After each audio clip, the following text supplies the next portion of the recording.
السلام علیکم ورحمۃ اللہ وبرکاتہ۔ معزز حاضرین اکرام، بزرگان قوم اور ملت، میرے غیور نوجوان ساتھیوں، میری عزت دار ماں اور بہنوں، شہ نشین بتشریف فرما حضرت مولانا مفتی زبیر صاحب، مولانا رشادی صاحب، مولانا حامد محمد خان صاحب، ڈاکٹر متین الدین خادری صاحب، آج کے اس احتجاجی جلسے کے استقبالیہ کمیٹی کے تمام اراکین، معزز علماء اکرام، مختلف سیاسی جماعتوں کے ذمہ داران، حاضرین اکرام، آپ جانتے ہیں کہ آج کا یہ جلسہ بی جے پی کی حکومت کی طرف سے وزیر اعظم نریندر مودی کی حکومت نے جو ہمارے ملک کے آئین سمویدھان کے برخلاف ایک کالا قانون بنایا، اس کے احتجاج میں all India Muslim personal law board کی جانب سے ملک کے مختلف ریاستوں میں، شہروں میں ایک احتجاجی پروگرام کو منظم کیا گیا، اور اسی سلسلے میں آج سرزمین بودھن پر اس کالے وقف قانون کے خلاف ایک احتجاجی جلسہ منعقد کیا جا رہا ہے۔ میں آپ تمام لوگوں کا دل کی گہرائیوں سے شکریہ ادا کرتا ہوں کہ ہزاروں کی تعداد میں آج بودھن کے امبیڈکر چوک پر آپ لوگوں کی موجودگی اس بات کا پیغام بی جے پی کو اور ہمارے ملک کے وزیر اعظم پردھان منتری کو ایک پیغام دیتی ہے کہ ہم اس وقف قانون کو کالا قانون مانتے ہیں اور ہم اس وقف قانون کو ریجیکٹ کرتے ہیں، کیونکہ یہ بھارت کے آئین اور سمویدھان کے خلاف ہے۔ میرے عزیز دوستوں اور بزرگوں، میں اس قانون کے اوپر اپنی بات کو رکھنے سے پہلے یہ بہت ضروری سمجھتا ہوں کہ آپ کے سامنے اس بات کو رکھوں کہ غزہ میں جو معصوم فلسطینیوں کا قتل عام ہو رہا ہے، نسل کشی ہو رہی ہے، جنوسائیڈ ہو رہا ہے، ہم اس کو بھی نہ بھولیں، کیونکہ ایسا لگتا ہے کہ پوری مسلم دنیا اور جو مسلم ممالک کے ذمہ داران ہیں وہ خاموشی بنائے بیٹھے ہیں، مگر آج ہم دیکھتے ہیں کہ وہ بہادر فلسطینی جو پچھلے 70 سال سے بیت المقدس اور مسجد اقصیٰ کو بچانے کے لیے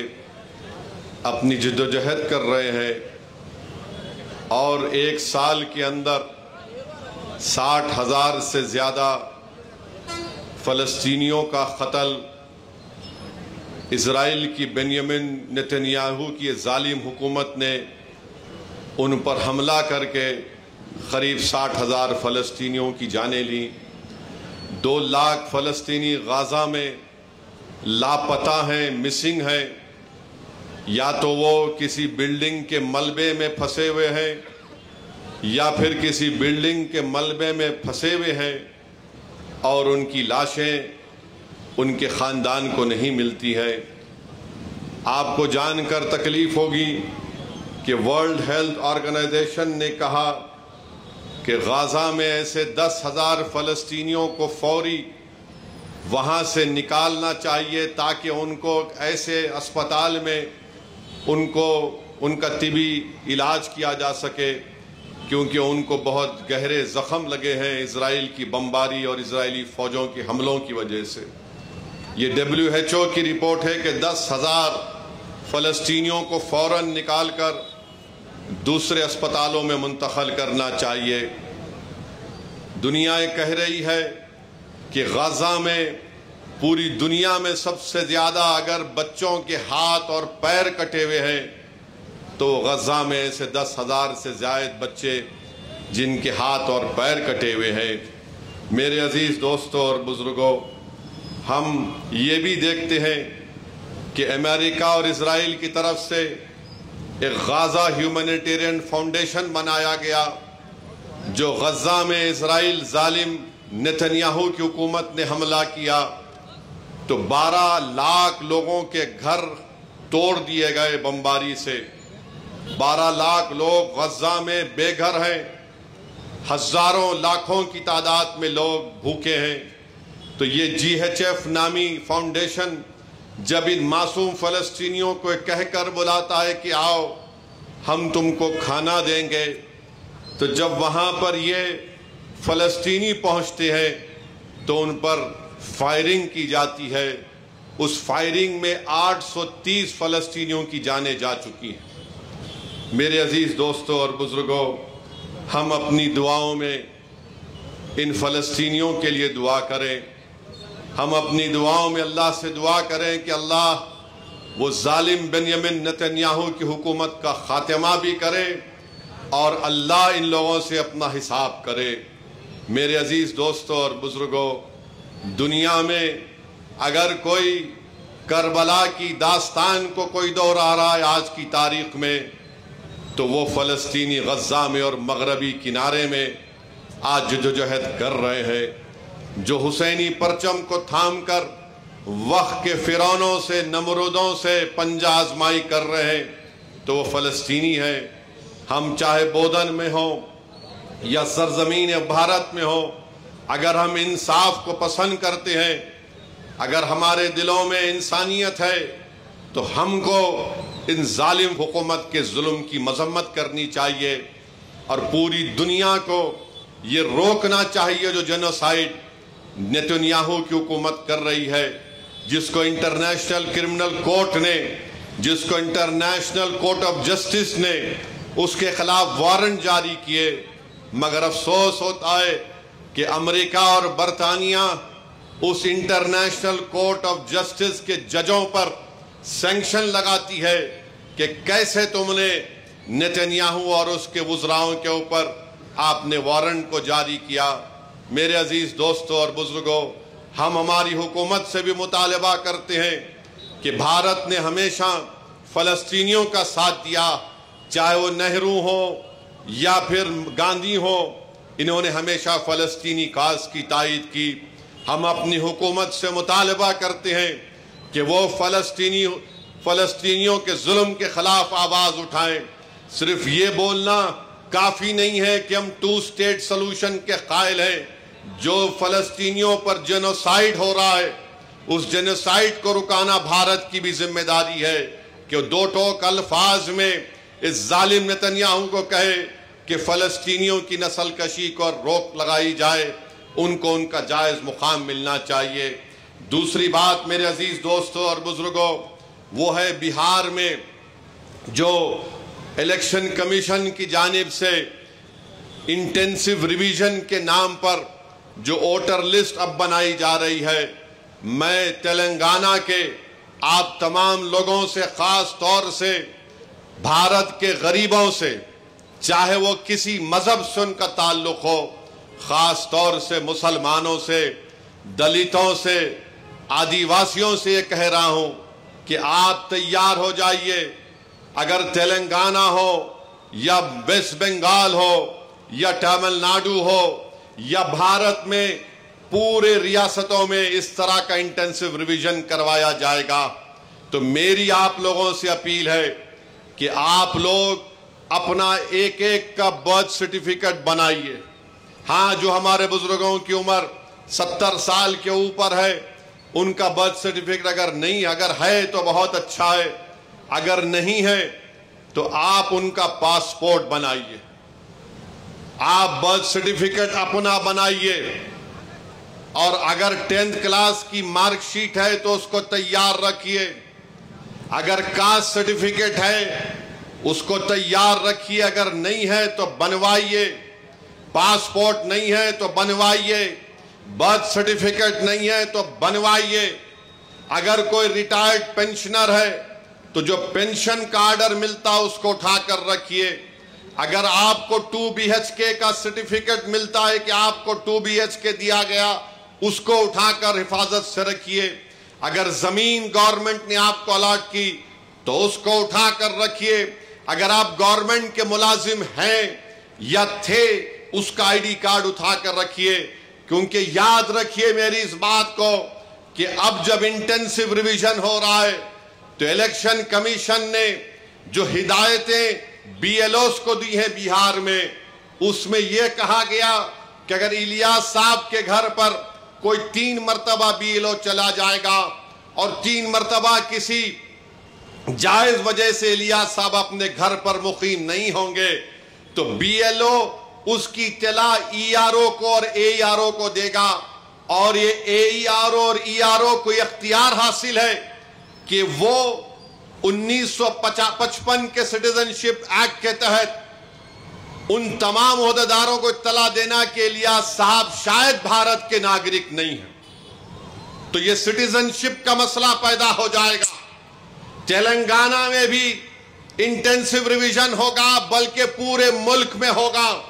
میں آج یہاں بودھن کی سرزمین سے کھڑے ہو کر ان تمام بھارت کے غریبوں کو کہہ رہا ہوں, ان دلتوں کو, آدیواسیوں کو اور مسلمانوں کو کہہ رہا ہوں کہ آپ کو نمبر 1 اپنا برتھ سرٹیفکیٹ بنانا ہے.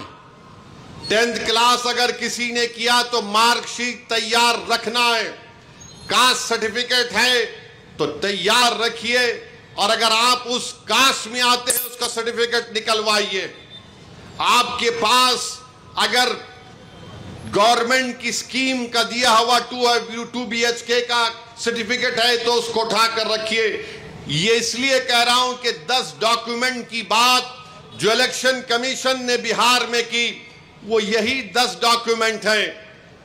ہم نے سپریم کورٹ کو اختر الایمان مجلس کی طرف سے گئے تو سپریم کورٹ نے اپنے انٹریم آرڈر میں کہا کہ پرائما فیسی ہم الیکشن کمیشن سے کہتے ہیں کہ آدھار کارڈ کو بھی, جو الیکشن کمیشن کا ووٹ ڈالنے کا ایپک کارڈ ہوتا ہے, راشن کارڈ کو بھی وہ کنسیڈر کرے.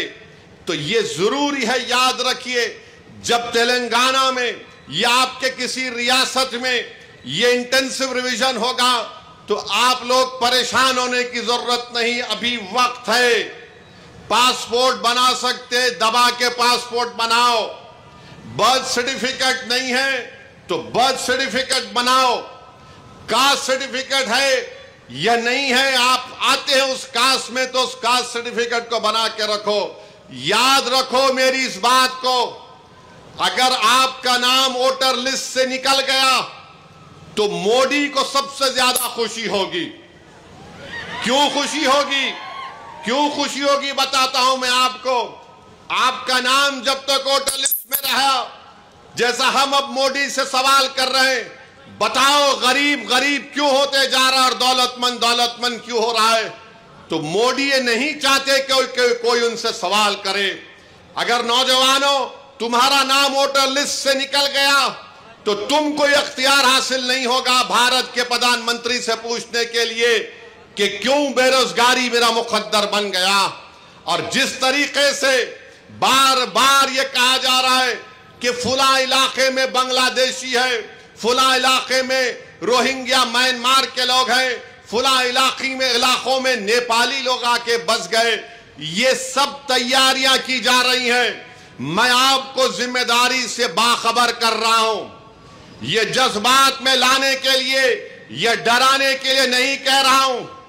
آن ریکارڈ کہہ دیا گیا کہ پورے بھارت میں انٹینسو ریویژن ہوگا, اور تلنگانہ میں جو لاسٹ انٹینسو ریویژن ہوا تھا میرے خیال سے, اگر میرا حافظہ صحیح ہے تو 2007 میں یا پھر 2002 میں ہوا تھا. مگر یہ چیز کی تیاری کر کے رکھیے. میں بھی رشادی صاحب سے بات کر رہا تھا کہ ہم کو عنقریب میں تلنگانہ میں ہمارے صدر صاحب کی موجودگی میں, ان کی قیادت میں ایک میٹنگ کر کے ہم تمام تنظیموں کے ذمہ داروں کو بلا کر ہم ان سے اپیل کریں, بلکہ ہر جمعے کے خطبے سے پہلے جو لوگ مسجدوں میں واعظ کرتے ہیں یا بیان دیتے ہیں میری آپ سے بھی اپیل ہے کہ آپ لوگوں کو باخبر کریے. یہ سازشیں کی جا رہی ہیں. کل تمہارا نام ووٹر لسٹ سے نکل گیا تو ووٹ ڈالنا تو دور کی بات, کوئی آ کر تم سے کہے گا کہ اپنی شہریت ثابت کرو. فارنرز ٹریبونل کو بھیجا دیا جائے گا, اس کا بھی ایک پروسیجر ہے. پہلے ایس پی بارڈر کو بولا جائے گا, ایس پی بارڈر لیٹر لکھے گا منسٹری ہوم افیئرز کو, وہاں پر 3 آفیسر کے دستخط کے بعد آپ کا مقدمہ چلے گا. یعنی آپ اپنے روزگار سے محروم. سب سے زیادہ بڑی چیز یہ ہے کہ آپ اپنی عزت سے محروم ہو جائیں گے. لوگ آپ کو انگلی اٹھا کر بولیں گے اس کا نام ووٹر لسٹ سے نکل گیا, یہ بھارت کا شہری نہیں ہے. اسی لیے آپ یاد رکھو, ابھی سے میں نے جو بات کہی اس پر عمل کرنے کی کوشش کریے. میرے دشمن بہت ہیں, مجھ سے اختلاف کرنے والوں کی بھی تعداد بہت زیادہ ہے, کیونکہ بھارت کے اگر کوئی لیلا ہے تو اس کا نام اسد الدین اویسی ہے. مجھ سے بہت چاہنے والے ہیں, مگر اس کی پرواہ مت کرو. میں تم کو باخبر کر رہا ہوں, میں آپ کو باخبر کر رہا ہوں. وہ طوفان آنے سے پہلے ہم کو تیاری کر لینا چاہیے. سازش کرنے والے کی سازش میں اس کو ناکام کرنے کے لیے ہم کو آج سے تیاری کرنا پڑے گا. جو لوگ ہمارے ملک میں, جس کو ہمارے بزرگوں نے اپنے خون پسینے سے انگریزوں کی غلامی سے آزاد کروایا, بے شرمی کی حد ہے کہ تم آج ہم سے کہہ رہے ہو کہ بتاؤ تم بھارت کے شہری ہو یا نہیں ہو. ارے اگر ہم سے پوچھنے والوں, جاؤ انڈمان کی اس کالا پانی کی جیل سے جا کر پوچھو. اگر اللہ اس جیل کے دیواروں کو, اینٹوں کو زبان دے گا تو پکار پکار کر کہیں گے کہ یہاں پر وہ مجاہدین قید تھے جنہوں نے انگریزوں سے سمجھوتا نہیں کیا, جنہوں نے انگریزوں کو معافی نامہ لکھ کر نہیں دیا اور اپنی جانوں کو قربان کر دیا. اگر اللہ مالٹا کی جیل کو, اس جیل کے صحن کو اگر اللہ بولنے کی طاقت دے گا تو پکار پکار کر کہے گا کہ اس سردی میں یہاں پر مجاہدین تھے جنہوں نے انگریزوں سے سودا نہیں کیا. اگر اللہ مراد آباد کے اس زمین کو اللہ حکم دے گا تو مراد آباد کی زمین پکار کر کہے گی کہ وہ یہ سرزمین ہے جہاں پر علامہ کافی نے نعت شریف پڑھ کر پھانسی کا پھندا اپنے گلے میں ڈال دیا, مگر انگریزوں سے سمجھوتا نہیں کیا. آج تم ان سے, ان کے وارثین سے پوچھ رہے ہو کہ کاغذ دکھاؤ. یقیناً ہم پوری تیاری کریں گے. ارے جو ملک کا وزیر اعظم اپنی ڈگری عوام کو نہیں دکھاتا, وہ بہار کے غریبوں سے کہہ رہا ہے کہ اپنا برتھ سرٹیفکیٹ دکھاؤ, اپنا برتھ سرٹیفکیٹ دکھاؤ. میں اپنی ڈگری دکھانے کو تیار ہوں, کیونکہ اس کے بعد کوئی بولیں گے آپ دکھاتے کیا, میں ڈگری دکھانے کو تیار ہوں. مگر آج آپ ان غریبوں سے کہہ رہے ہیں, بہار کے سیمانچل کی سرزمین کے بسنے والے غریب مسلمان نوجوان, 6-7 لاکھ نوجوان تو حیدرآباد میں, بمبئی, ممبئی میں, پنجاب کی کھیتوں میں, دلی کے ہوٹلوں میں کام کرتے ہیں. اور وہ کہاں آئیں گے وہاں پر؟ مانے وہاں سے نکل کر آنے کا ان کی 1 مہینے کی قریب تنخواہ اس میں صرف ہو جاتی. تو بہرحال آپ کو میں باخبر کر رہا ہوں, آپ تیاری کر لیجئے. ہو سکتا ہے کہ میری تقریر کے بعد بی جے پی کی طرف سے یا کوئی اور طرف سے بولیں گے انہوں خواہ ڈرا رہے ہیں. ڈرا نہیں رہا ہوں. یہ الیکشن کمیشن کے ویب سائٹ پر ان کے جتنے نوٹیفیکیشن ہیں وہ آپ پڑھ لیجئے, کیونکہ اختر الایمان ہمارے بہار کے صدر نے خود سپریم کورٹ میں کیس ڈالا ہے. ہم نے اپنے پیٹیشن میں ان تمام باتوں کو کہا ہے جو میں نے آپ کے سامنے کہہ رہا ہوں. تو اس لیے میرے کو کہنا تھا کہ آپ اس پر غور کریے. تیسری بات جس کا ذکر مفتی زبیر صاحب نے کیا, میرے بھائی یاد رکھو, ہم ایک جسم واحد کی طرح ہیں.